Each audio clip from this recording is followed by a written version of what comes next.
দাঁড়িয়ে আছি যমুনা সেতুর পূর্ব প্রান্তে। এখানে দেখতে পাচ্ছি গামছা বিক্রি হচ্ছে। এই যে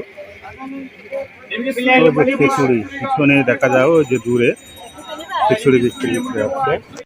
যাত্রী ওঠা এবং নামার শোরগোল, সেই সাথে হকারের বেচা কিনা বিভিন্ন জিনিসের, তাদেরও শোরগোল, কথাবার্তার ঝিকঝাক শব্দ তুলে ট্রেন ছুটে চলেছে। বাইরের দৃশ্যটি গ্রাম শহর বনবনানি ছাড়িয়ে ট্রেন ছুটে চলে। বাইরের দৃশ্য দেখতে ভালোই লাগে। ট্রেনে চড়ে ট্রেন জার্নি খুব আরামদায়ক এবং স্বাচ্ছন্দ্য বোধ হয় সকলের কাছে। বাই রোডের চেয়েও ট্রেন জার্নির ঝাঁকুনি একটু কম থাকে। বাস, ট্রাক, মিনি বাস, মোটরসাইকেল পারাপারের জন্য পাশেই এই সড়ক ধরে পার হতে হয়। ছুটে চলেছে ট্রেন দুরন্ত গতিতে। নিচে যমুনা নদী আর উপরে যমুনা ব্রিজ। পাশ দিয়ে চলে যাচ্ছে বাস, ট্রাক, মিনি বাস। যমুনা নদী আর আগের মতো সেই প্রভাবটা নেই।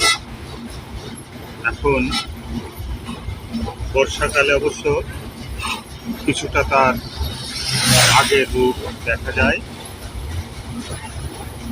শুষ্ক মৌসুমে যমুনা একটি মরা গাঙের মতো চিকন সরু খালে রূপান্তরিত হয় এবং চর জেগে ওঠে। হাজারো রকমের চর জেগে ওঠে। বর্ষার সময় যমুনা তার যৌবন ফিরে পায়। অবশ্য এখন যমুনা নদীতে পানিতে টইটম্বুর ও যে দূরে দেখা যায় যমুনা নদী।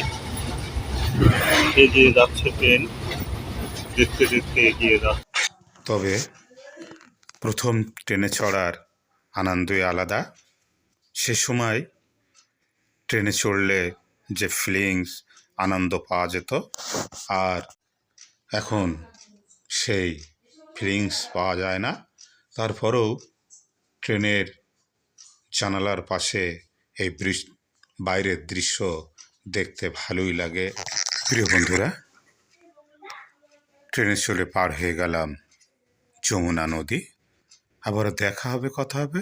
শুভ